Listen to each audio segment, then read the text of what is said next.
It is 9 o'clock. 9:18.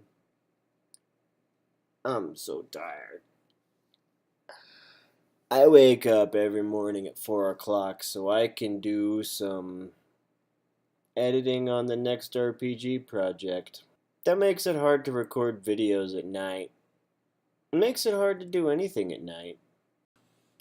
J.R.R. Tolkien was friends with a man we know as C.S. Lewis. The two often debated religion together. Tolkien was a devout Christian, Lewis an agnostic. After some time, Lewis became convinced that Christianity was correct and converted.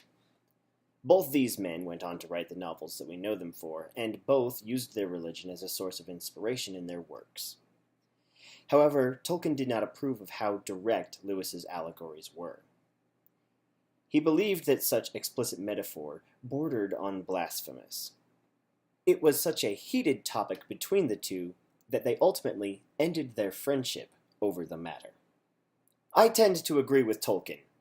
I believe that the Aslan character is a little too on the nose, and that you could only really appreciate something like the Screwtape Letters if you already share Lewis's values, or if you have bad taste in literature, or both. It's the same problem as with the Ayn Rand novels. Games, too, warrant careful consideration so as to avoid the C.S. Lewis-style vulgarity. Tabletop RPGs are especially challenging because you must improvise your eloquent oratory to help immerse the players while managing all the hard, crunchy bits of game mechanics. For this reason, we cannot expect every session's transcript to sound like the work of Victor Hugo. But it is a mistake to ask RPGs to be literature in the same way that it is a mistake to ask cinema to be like a play or a mere concert. This artistic medium is different and warrants different considerations.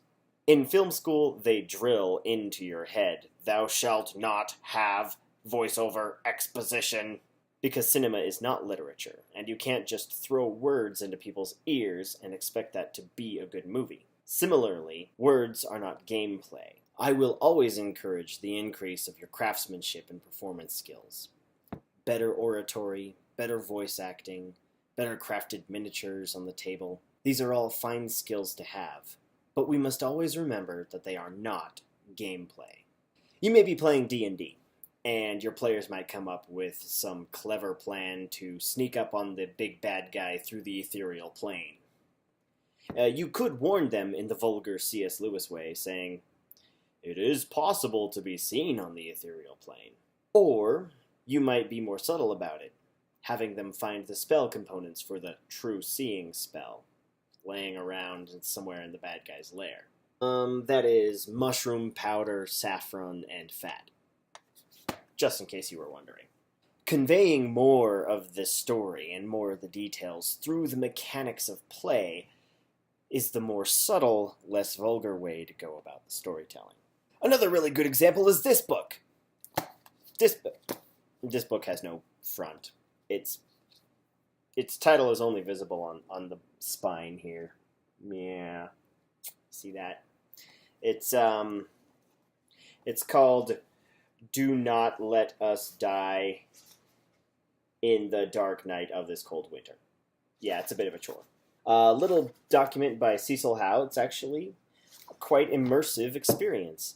It is meant to be a supplement for existing RPGs, where you play a mini-game about helping a village survive a brutal winter. It's really a press-your-luck resource management game that you can throw into an RPG, but it is a great way to immerse the players in the dreariness of a very harsh winter in a fantasy setting. There are GMs who will build elaborate sculptures, and they will spend forever on their soliloquies, conveying every little detail that's in their heads to the players. And that's cool. It should certainly be an option to you as the game master. But I wanted to take a minute to describe the mastery of one of the absolute best GMs I have ever played under. We call the man Zog. He is a genius. Upstanding citizen, great example to everyone around him. PhD in psychology, very good game master.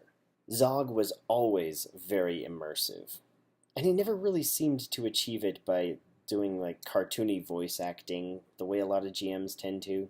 I mean, he would just change his tone and his body language, and that was all he needed to just relay a character's personality. In the last D&D game I played with him, he had his face Asmodeus.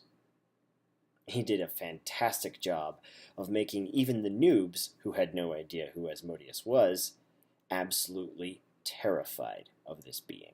We started the game at 18th level. He wanted us to feel powerful, and we were. And he had us fight many devils. We were able to dispatch the weaker ones fairly effortlessly.